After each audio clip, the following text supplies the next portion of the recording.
Isaías 48. Sécase la hierba, marchítese la flor, mas la palabra del Dios nuestro permanece para siempre. Muy bien.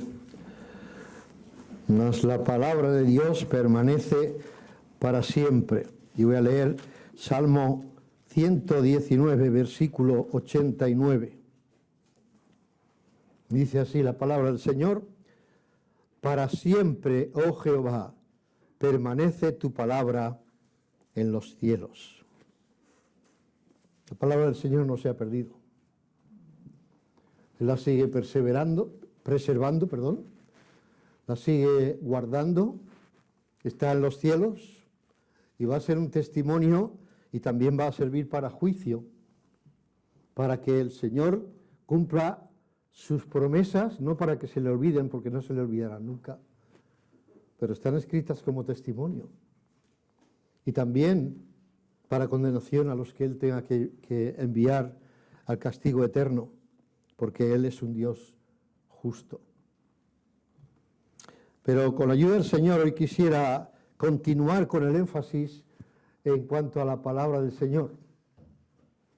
Hemos leído: sécase la hierba, marchítase la flor, mas la palabra de Dios, el Dios nuestro, permanece para siempre. Y también el Salmo 119, 89, para siempre, oh Jehová, permanece tu palabra en los cielos. Así que hoy, con la ayuda del Señor, como he dicho, esperamos continuar y seguir con este énfasis acerca de la palabra del Señor. En nuestros días estamos viendo en muchos cultos que se pueden ver por televisión, no todos son recomendables para ver, pero de cualquier manera ahí están. Pero estamos viendo que la palabra del Señor está siendo sustituida por muchas otras cosas que no son la palabra de Dios. Hay diversidad de cosas en nuestros cultos. Música, ¿está bien? ¿Está mal la música? Bueno, bien o mal dependerá del tipo de música, si es agradable a Dios o no lo es, pero de cualquier manera, música, danzas, shows y otras cosas, siendo que es la palabra del Señor, en cada iglesia local, la palabra del Señor es lo que debe tener prevalencia, preeminencia, ser lo primero, ser lo principal. En nuestras iglesias llamadas evangélicas hay mucho de todo esto que no lo había antes, pero han cambiado los tiempos y han cambiado ellas. Nosotros pretendemos tener un cristianismo clásico, una vida cristiana y unas iglesias como han sido desde siglos, y no tenemos por qué tomarlo como lo que se hace ahora. Los chistes, las anécdotas largas, las explicaciones con todo lujo de detalles que el pastor quiere explicar, una experiencia personal, pastor o predicador, y ocupan muchas veces el tiempo que debería dedicarse a la palabra del Señor, a la predicación de la palabra del Señor. Y por eso hemos puesto ¿por qué? El título, ¿por qué predicar la palabra de Dios? ¿Por qué predicar la palabra de Dios? No podemos ni debemos perder de vista que si bien algunas cosas de estas que he mencionado pueden tener su lugar, algunas de ellas, tampoco estoy refiriéndome a todas, que haya un personaje relevante que se le invite para que dé su testimonio, no voy a decir que esté mal, pero lo que no debe hacer ni eso ni lo que he dicho antes es ocupar el tiempo de la palabra de Dios. Porque, hermanos, ¿qué es lo que necesitamos más? ¿La palabra de los hombres o la palabra de Dios? Es evidente. Así que no podemos quitarle el sitio y la importancia que debe tener la predicación de la palabra del Señor.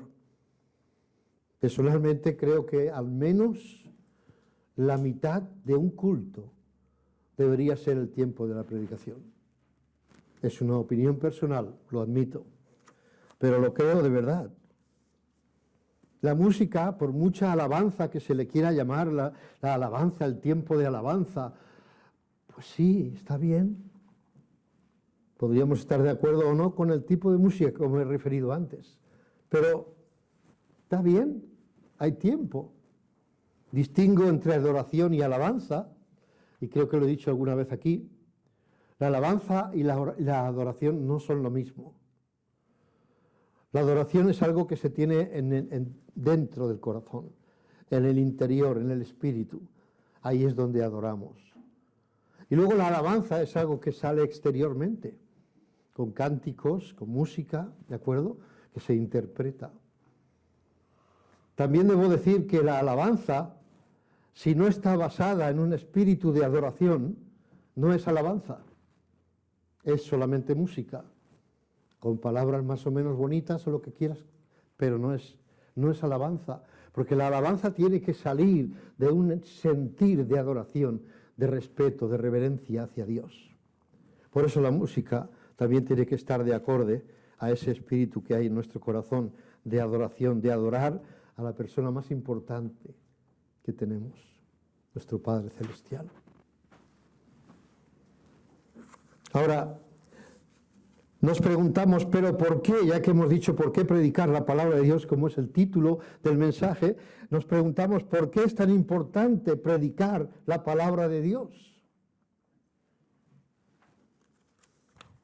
Vamos a ver 7 razones principales por las que debemos predicarla.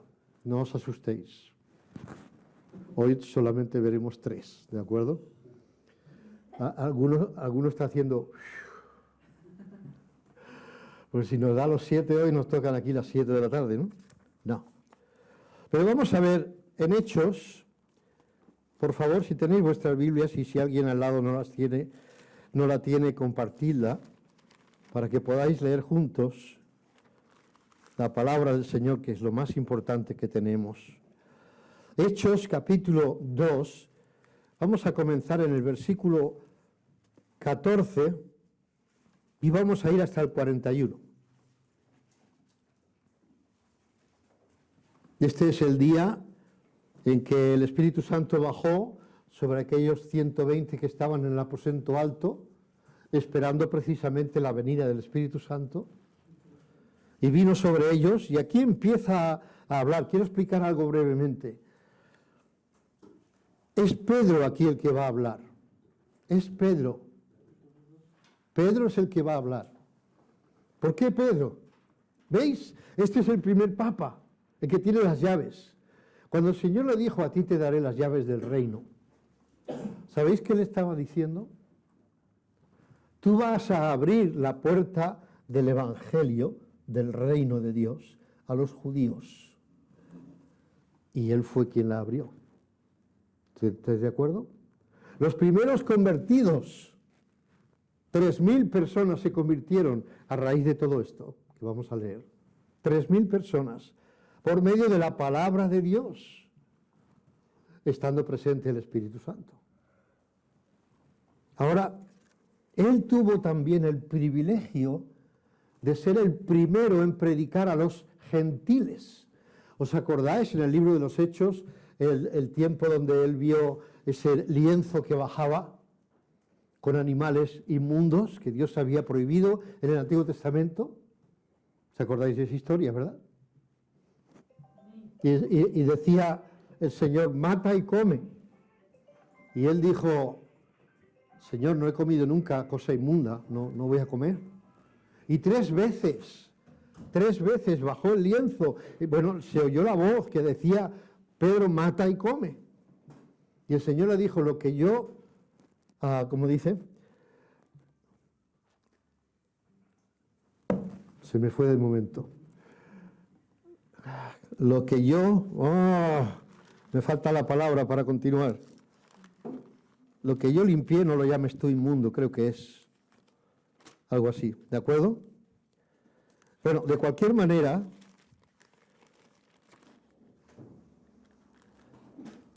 a ver, no lo encontraré para decirlo tal como dice la Escritura.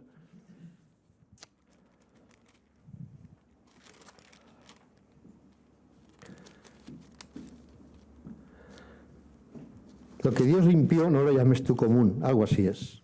Bueno, lo dejamos ahí, ¿vale?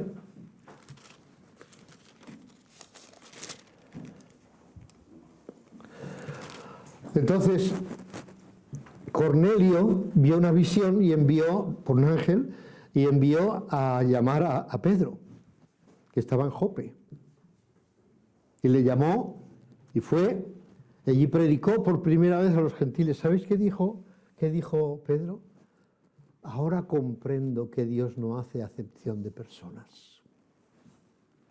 Él aprendió una lección allí. Pero él fue el primero que abrió la puerta del reino de los cielos a los gentiles. ¿Veis que en muchas imágenes se ve a un papa con su casquete ahí, como se llame? No es un birrete, pero bueno. Y lleva las llaves. A Pedro no se le dieron, ni a nadie se le han dado jamás las llaves para poder entrar en el cielo.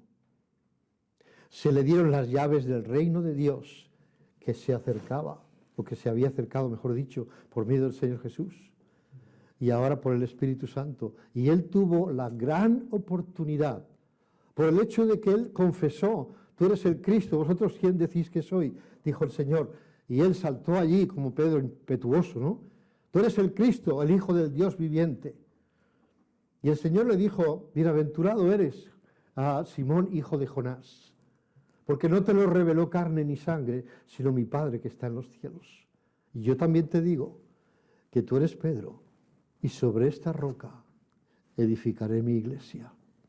Y las puertas del Hades no prevalecerán contra ella.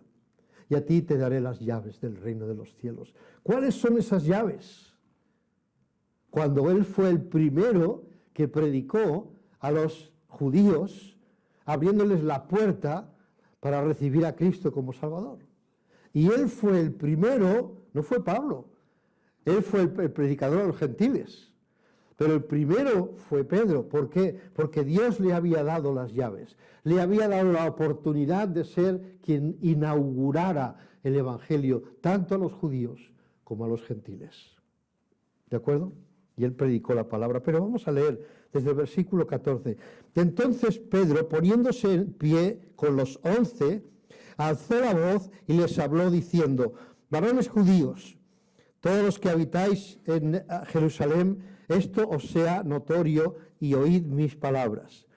Porque estos no están ebrios como vosotros suponéis, puesto que es la hora tercera del día.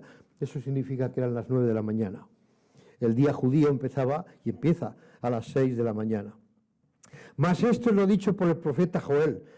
Y en los postreros días, dice Dios, derramaré de mi espíritu sobre toda carne, y vuestros hijos y vuestras hijas profetizarán. Vuestros jóvenes verán visiones y vuestros ancianos soñarán sueños. Y de cierto sobre mis siervos y sobre mis siervas en aquellos días derramaré de mi espíritu y profetizarán. Y daré prodigios arriba en el cielo y señales abajo en la tierra, sangre y fuego y vapor de humo. El sol se convertirá en tinieblas y la luna en sangre, antes que venga el día del Señor grande y manifiesto. Y todo aquel que invocare el nombre del Señor será salvo. Varones israelitas, oíd estas palabras: Jesús Nazareno, que no Nazareo, varón aprobado por Dios entre vosotros, con las maravillas, prodigios y señales que Dios hizo entre vosotros por medio de él, como vosotros mismos sabéis, a este, entregado por el determinado consejo y anticipado conocimiento de Dios, prendisteis y matasteis por manos de inicuos, crucificándole. Al cual Dios levantó, sueltos los dolores, al cual Dios levantó sueltos los dolores de la muerte, por cuanto era imposible que fuese retenido por ella. Porque David dice de él: veía al Señor siempre delante de mí, porque está a mi diestra, no seré conmovido. Por lo cual mi corazón se alegró y se gozó mi alma, y aún mi carne descansará en esperanza, porque no dejarás mi alma en el Seol o en el Hades, ni permitirás que tu santo vea corrupción. Me hiciste conocer los caminos de la vida. Me llenarás de gozo con tu presencia.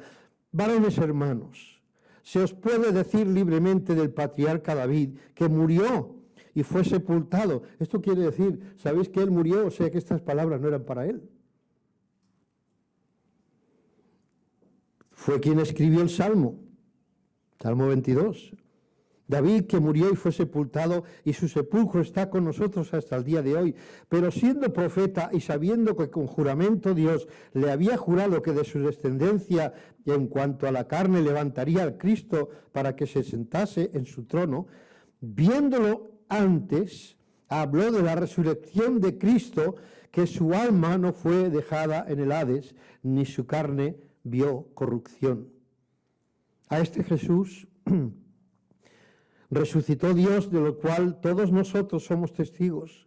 Así que, exaltado por la diestra de Dios y habiendo recibido del Padre la promesa del Espíritu Santo, ha derramado esto que vosotros veis y oís. Porque David no subió a los cielos, pero él mismo dijo el Señor a mi Señor, siéntate a mi diestra, hasta que ponga a tus enemigos por estrado de tus pies. Sepa pues ciertísimamente toda la casa de Israel que a este Jesús, a quien vosotros crucificasteis, Dios le ha hecho Señor y Cristo. Al oír esto, se compungieron de corazón y dijeron a Pedro y a los otros discípulos: varones hermanos, ¿qué haremos?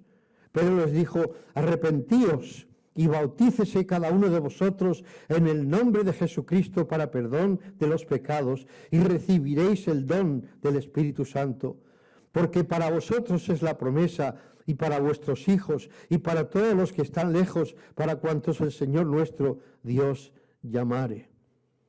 Y con otras muchas palabras testificaba y les exhortaba diciendo: sed salvos de esta perversa generación.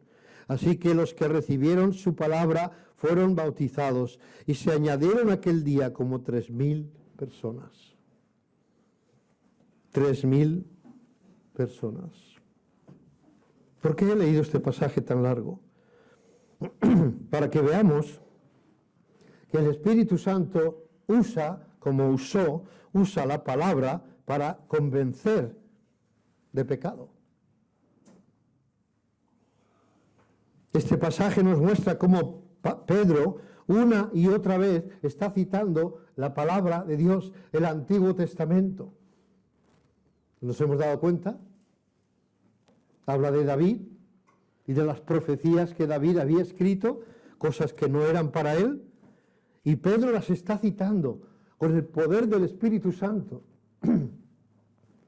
¿Cómo crees si no que 3,000 personas vinieron a conocer al Señor Jesús aquel mismo día? Porque Pedro era muy elocuente. ¿Sí? ¿Fue por eso?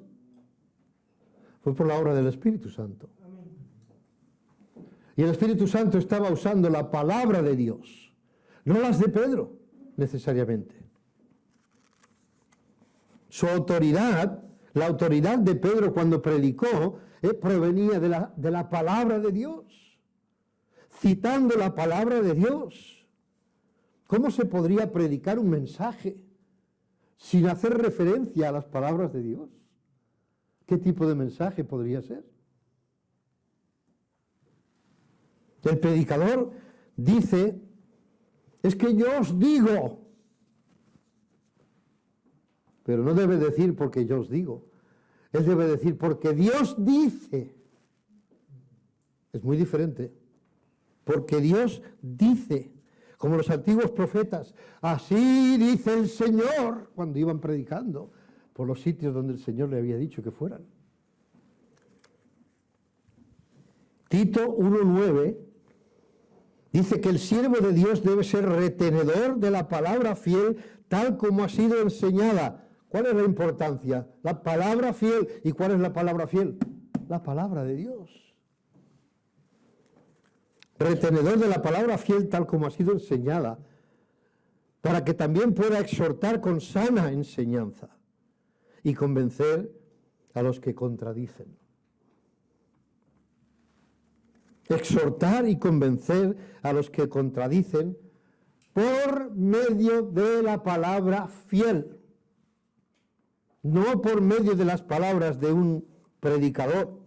A veces, y decía eso Spurgeon ya hace muchos años, Spurgeon, algunos predicadores son charlatanes, meros charlatanes. Y si entonces lo sabía, imagínate hoy.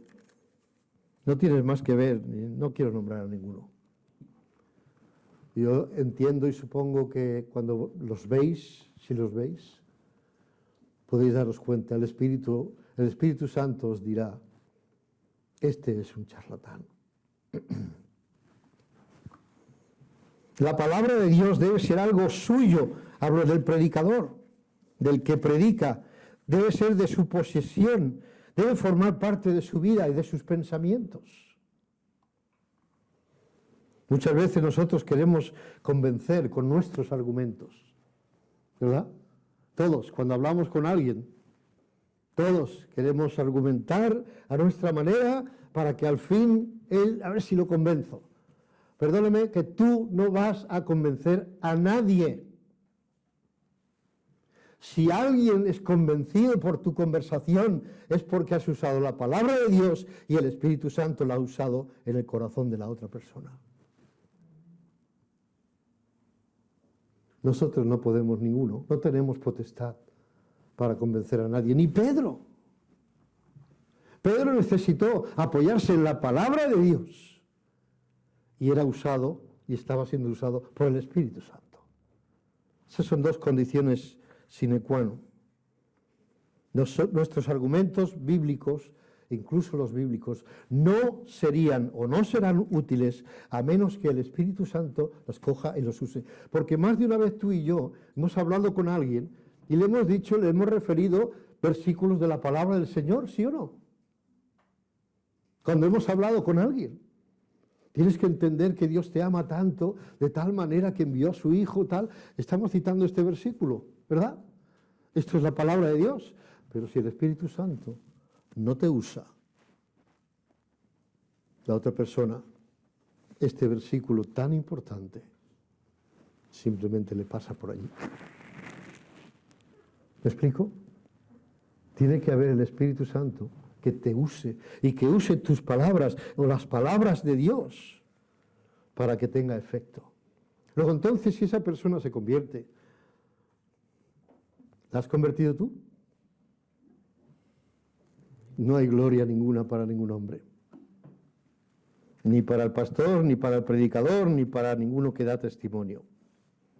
Vamos al segundo. ¿Cuántos hemos dicho que vamos a tener hoy? No se os olvida, ¿eh? Para que no me pase de uno, ¿eh? Vaya, vaya. Bueno, he dicho 3 y vamos a cumplir los 3. Pues ya vamos al segundo.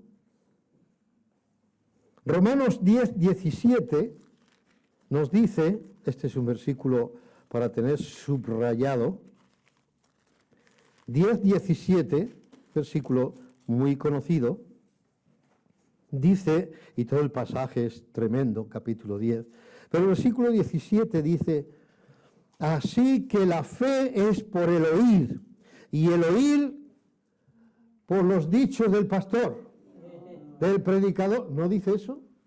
¿Me he equivocado? Por el oír la palabra de Dios, no las del hombre que predica.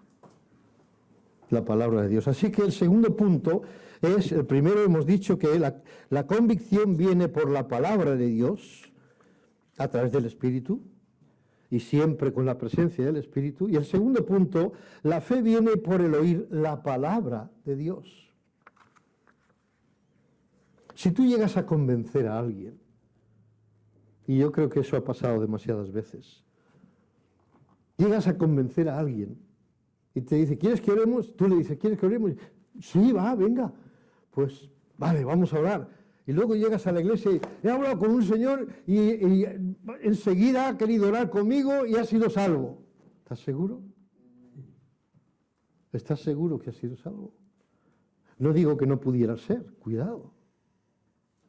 Entendedme bien, no estoy diciendo que no pueda ser. porque bien pudo las palabras que del Señor que usó este hombre o esta persona, juntamente con el Espíritu, le dieran convicción a esa otra persona. Puede ser. Pero no creas que porque uno llega y ora contigo y dice, bueno, va, repite conmigo, Señor, y el otro, Señor.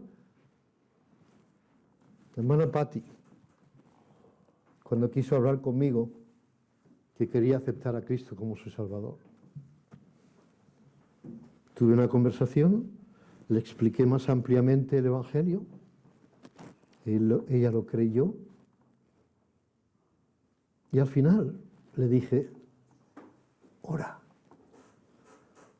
pídele al Señor que te perdone tus pecados, que te dé un nuevo corazón y la vida eterna. Yo no le dije lo que tenía que orar, fue así. Yo no le dije repite conmigo. Usa tus palabras. Háblale al Señor a quien estás yendo para que te dé el perdón. Díselo. Reconócete que eres pecador y que el único que puede salvarte es el Señor Jesucristo. Díselo a Él, pídele perdón a Él. A mí no me has ofendido al Señor. Estás siendo enemiga de Dios, pídele perdón. Y ella oró con sus palabras. Y así lo he hecho con otros también.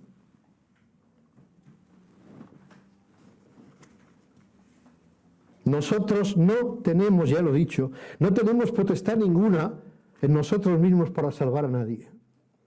Pero cuando llega la convicción, comienza la fe. ¿Cómo podemos tener certeza o convicción en las palabras de hombres? ¿Cómo podemos confiar en lo que los hombres falibles nos puedan prometer?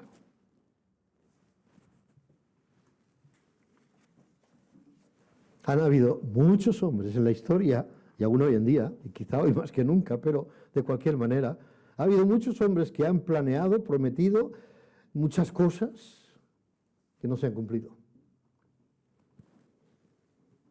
Aún los papas, curiosamente hasta, no recuerdo si fue en 1800 o ya en el siglo pasado, pero tan tarde se dieron cuenta y nombraron oficialmente como un dogma de fe que los papas eran infalibles cuando hablan ex cátedra. Ex es desde la silla o fuera de la silla papal, con su autoridad papal. Pues que me perdonen los señores católicos, con todo respeto, ellos son hombres falibles. Cuando estén sentados en el taburete o en el trono papal o en el lavabo, donde quiera que estén, son hombres falibles. ¿Sí o no? Te voy a dar un ejemplo. Vino a mi mente este caso. Todos habéis oído, por lo menos, de Juana de Arco. ¿A que sí? Juana de Arco. No os voy a preguntar, por amor al tiempo, quién pensáis que era, así que trato de explicarlo muy brevemente. Fue una mujer que se enroló en el ejército francés para luchar contra los ingleses en la llamada Guerra de los 100 años. ¿Qué te parece? 1400 y algo.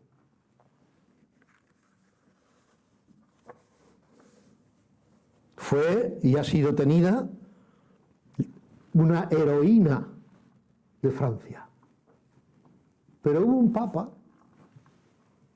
cuando estaba el tiempo de la Inquisición, el papa de la época, y la Inquisición respaldando, condenó a esta mujer por bruja o por brujería.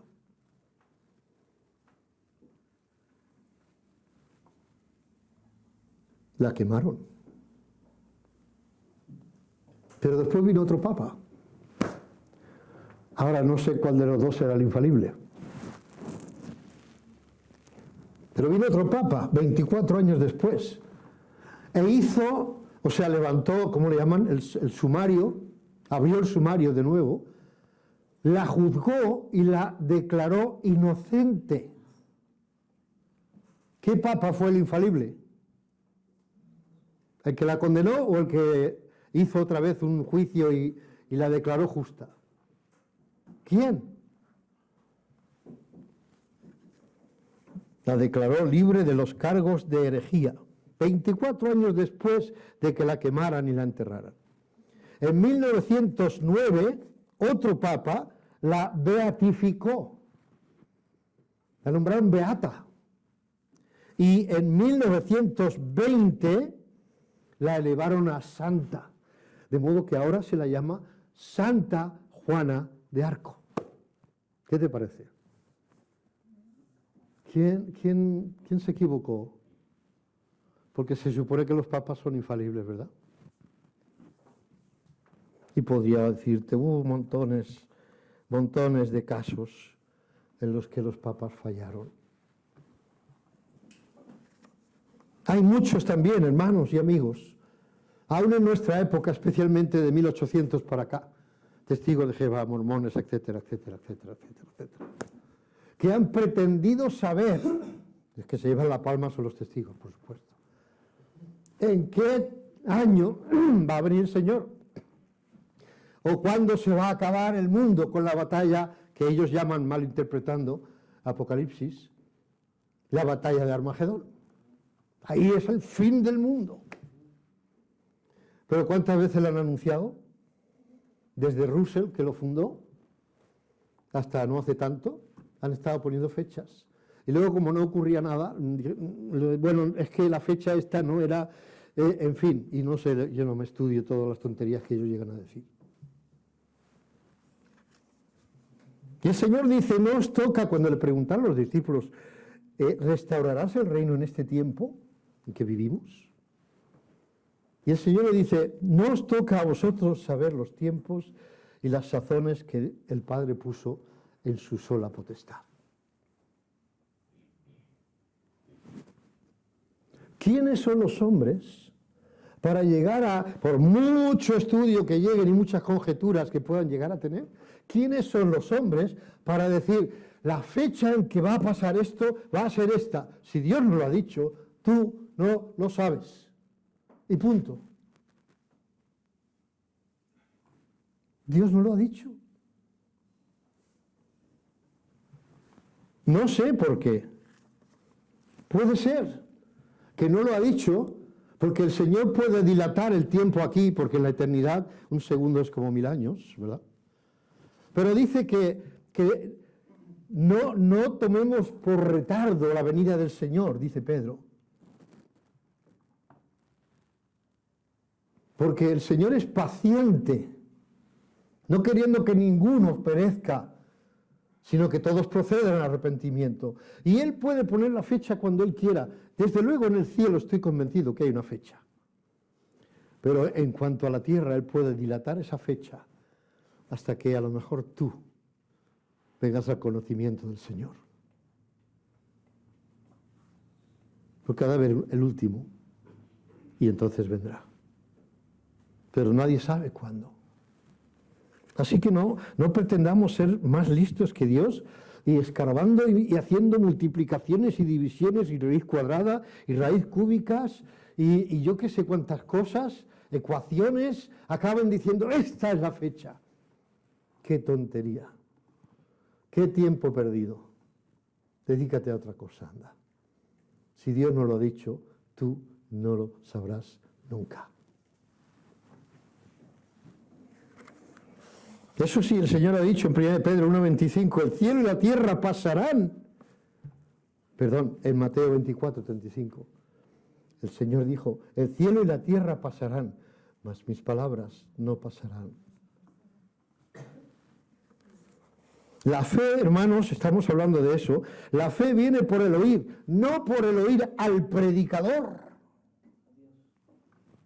al Espíritu.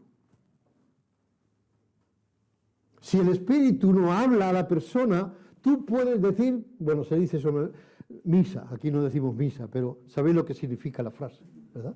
Tú puedes decir misa, que no puedes convencer a nadie, aunque te parezca que le has convencido. Como no haya sido el Espíritu Santo, no hay resultado, no hay fruto.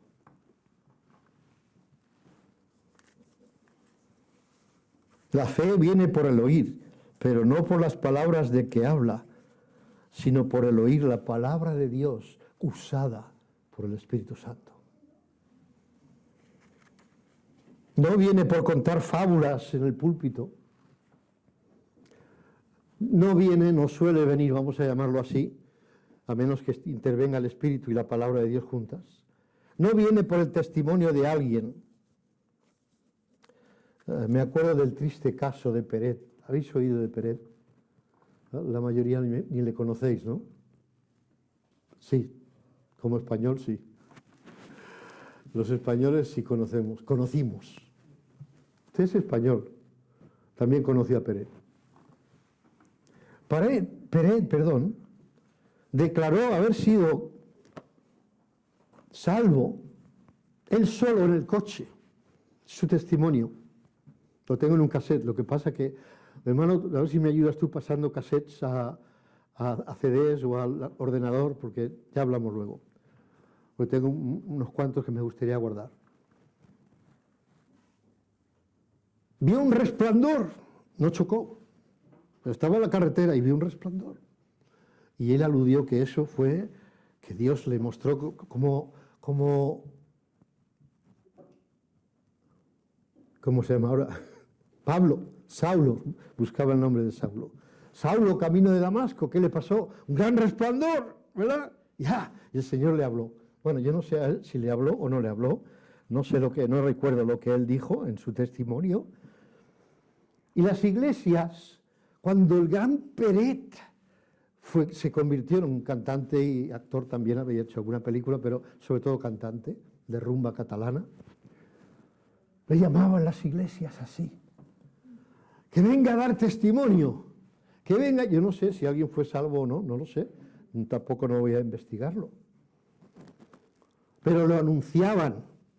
Y en esa época fue cuando yo estaba volviendo de Estados Unidos. Y yo dije, pobre hombre, le están utilizando por su fama. No por lo que él tenga para decir, porque él no tendría mucho para decir. Acababa de ocurrir, qué conocimiento tenía. A cabo de un año y pico, empezó una iglesia. Y fue pastor. Y a cabo de un tiempo, no sé ahora cuánto tiempo, él dio testimonio en televisión. Y en la misma televisión, años después, renunció de su fe. ¿Qué te parece? El testimonio de Peret. Había una canción que él decía, Cristo tiene poder, algo así. Y esa canción la he oído en diferentes versiones.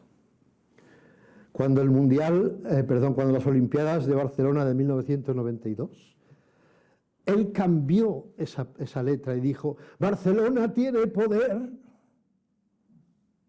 Ya no era Cristo. Y luego había, no sé si era algo para limpiar, un producto de limpieza. Y él dijo, ¿tú te acuerdas de eso? No, tú no, claro, tú estabas durmiendo ahí en Chile, en Ecuador. ¿Tú te acuerdas de eso? Había un anuncio,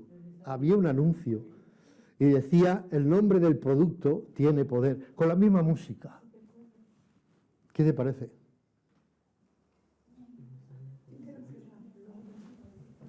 Bueno, os dejo con el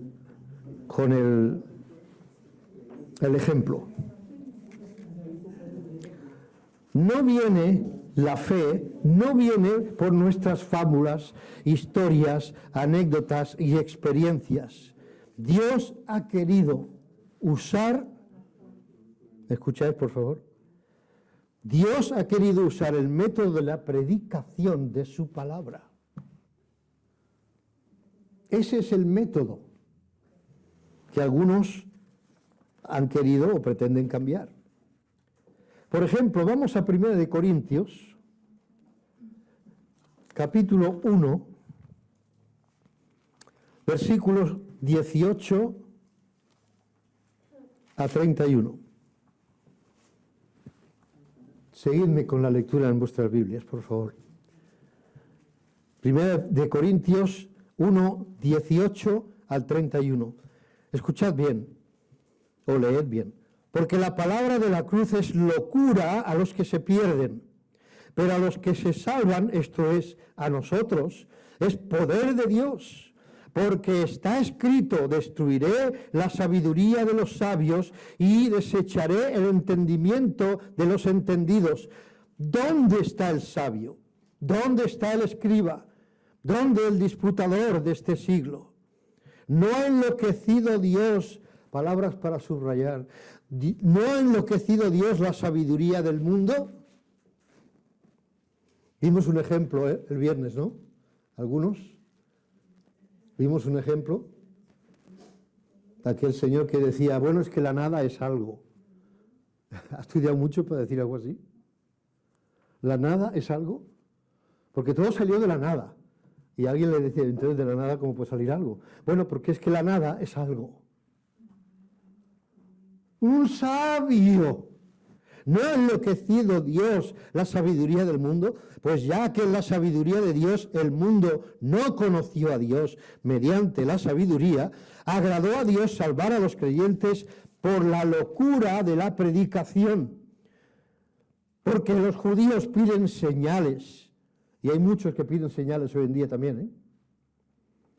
Y los griegos buscan sabiduría, muy intelectuales, pero nosotros predicamos a Cristo crucificado, por los judíos, para los judíos ciertamente tropezadero, escándalo, parece mucho escándalo, ¿no? Escándalo en griego, y para los gentiles locura. Mas para los llamados, así judíos como griegos, Cristo, poder de Dios y sabiduría de Dios. Porque lo insensato de Dios es más sabio que los hombres, y lo débil de Dios es más fuerte que los hombres. Pues mirad, hermanos, vuestra vocación, que no sois muchos sabios según la carne, ni muchos poderosos, ni muchos nobles, sino que lo necio del mundo escogió Dios para avergonzar a los sabios. Y lo débil del mundo escogió Dios para avergonzar a lo fuerte. Y lo vil del mundo y lo menospreciado escogió Dios, y lo que no es para deshacer lo que es, a fin de que nadie se jacte en su presencia cuando esté allí. Mas por él estáis vosotros en Cristo, el cual nos ha sido hecho por Dios sabiduría, justificación, santificación y redención, para que, como está escrito, el que se gloría, gloríese en el Señor. No tenemos gloria ninguna. No tenemos gloria ninguna. Hay mucho intelectualismo hoy en día en los púlpitos. Hay gente que no entiende lo que dice el pastor o el predicador, porque habla cosas grandilocuentes y se olvidan de que el corazón necesita un poco más de sencillez. Muchos pastores tienen títulos universitarios de psicología, biología, periodismo, otras ciencias y algo también de estudios bíblicos. He leído que puedes sacar el título de pastor online.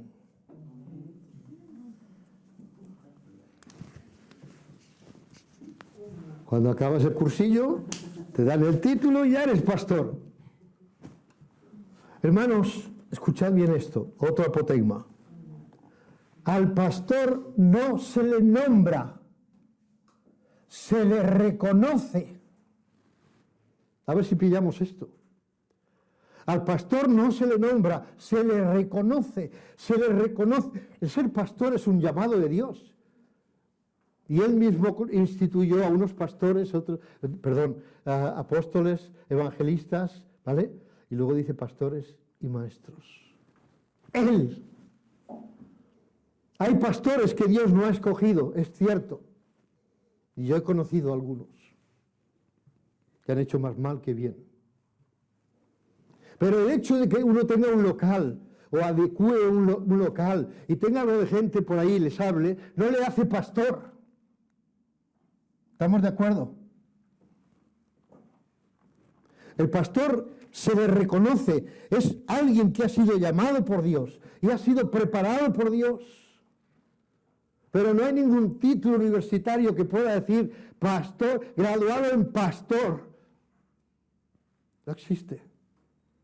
Y si alguien escribe eso, lo puede tirar a la basura. Uno no es pastor porque ha salido de una universidad. Uno no es pastor porque tiene unos ciertos estudios. O si me apuras, un bachelor's o un máster o un doctorado. Eso no le hace pastor. Lo que le hace pastor es que los hermanos, igual que reconocieron en su tiempo cuáles eran los libros inspirados y cuáles no en el Nuevo Testamento, hasta que llegó por el siglo tercer siglo, cuarto, llegó a recopilarse todo lo que hoy en día sigue siendo el Nuevo Testamento. Todos reconocían que aquella carta de Pablo o de Pedro, de quien fuera, era inspirada de Dios. Pues de igual manera, al pastor no se le dice, bueno, vamos a poner a este como pastor. Tenemos que reconocer que es pastor, que Dios le ha llamado, que es útil para el ministerio, que está preparado, por supuesto. Porque Dios, cuando llama, prepara. ¿De acuerdo? No le deja sin armas.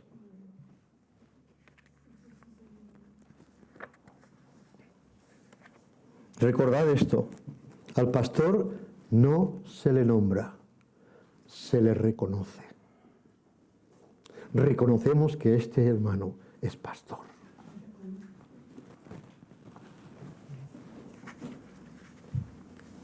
Segunda de Corintios, y acabaré enseguida antes de que se me pase el tiempo.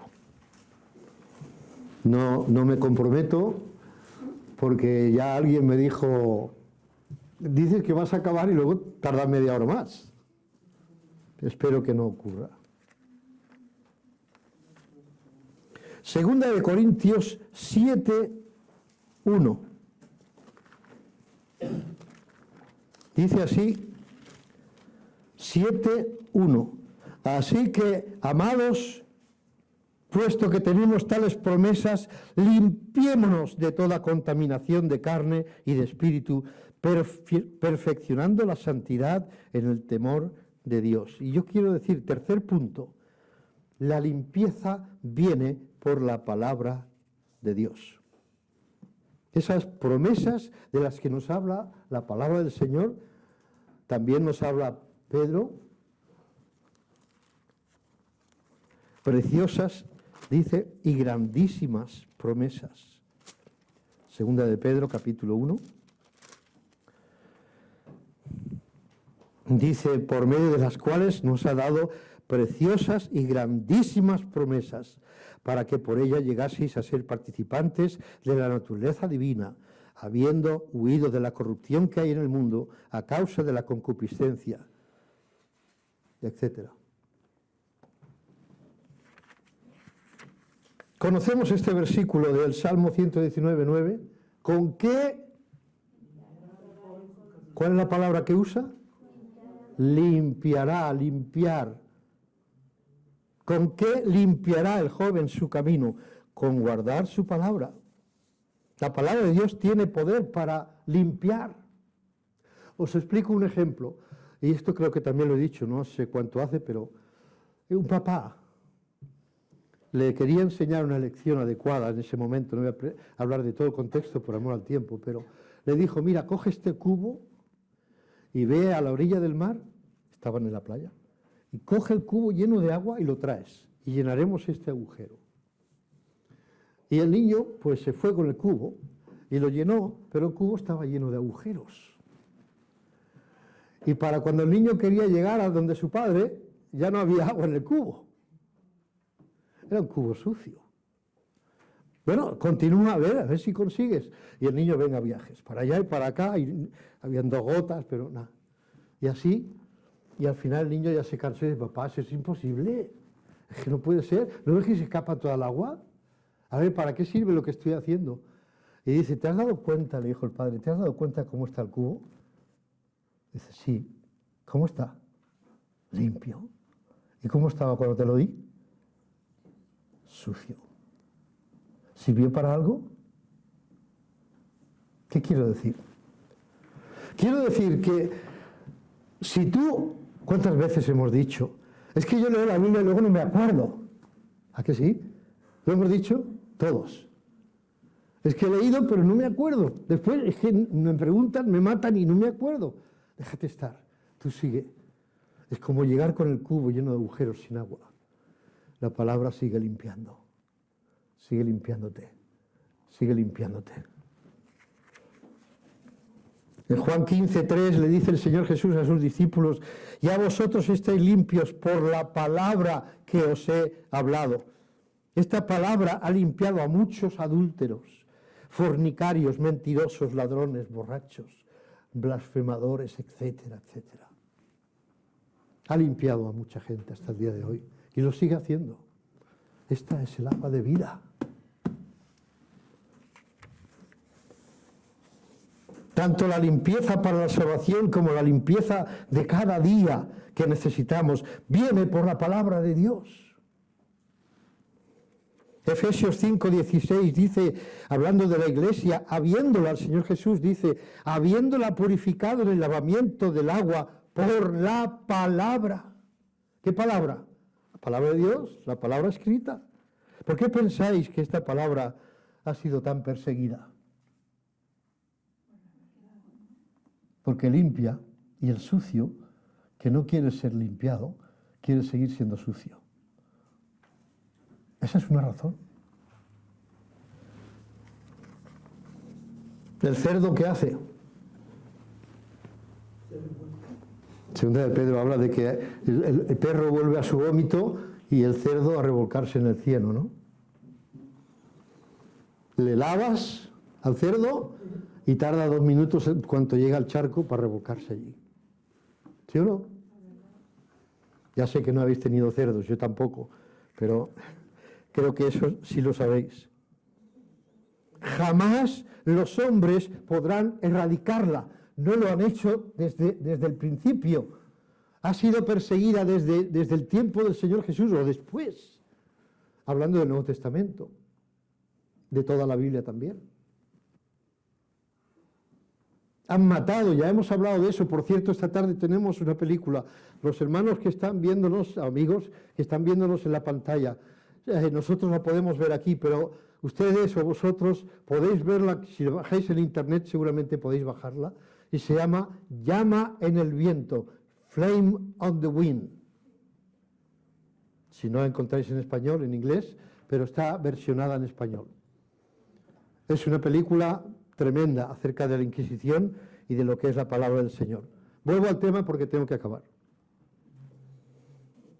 ¿Por qué pensáis que esta palabra tan perseguida no ha sido derrotada jamás? Se han quemado cientos y miles de ejemplares de la palabra de Dios.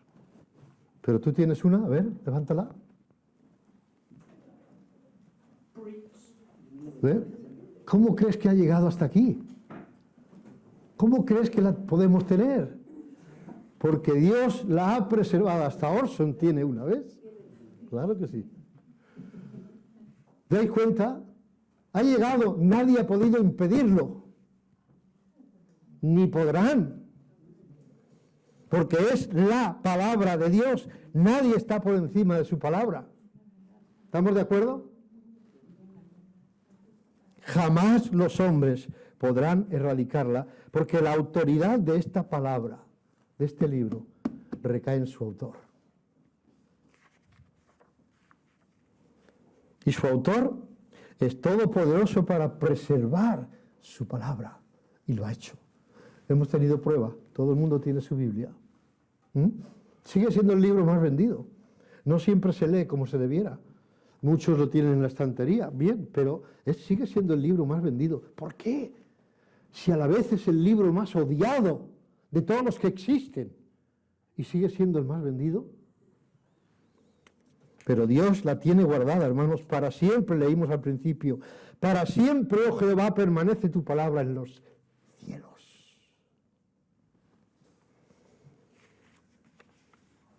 Hemos visto 3 razones por las que debemos predicar la palabra de Dios. Porque por ella viene la convicción, porque por ella viene la fe, porque por ella viene la limpieza. Son 3 de los 7. Si Dios quiere, seguiremos en próximos domingos hablando de este tema y el domingo siguiente concluiremos la segunda parte de este mensaje de los 4 puntos que nos faltan. Pero ella es la que nos dice lo que somos. Por eso no le gusta a mucha gente. ¿A quién le gusta que le digan, tú eres pecador y vas a ir al infierno? ¡Fuera! A mí no me hables esas cosas, ¿verdad? Ella nos habla de nuestra necesidad y también nos habla del remedio que podemos tener. Pero para llegar al remedio tienes que creer que hay un remedio y que necesitas un remedio, ¿verdad? Esa es la primera parte que no quieren saber. Si Dios quiere, con la ayuda de Él, la semana que viene continuaré con este tema. Que el Señor os bendiga, hermanos.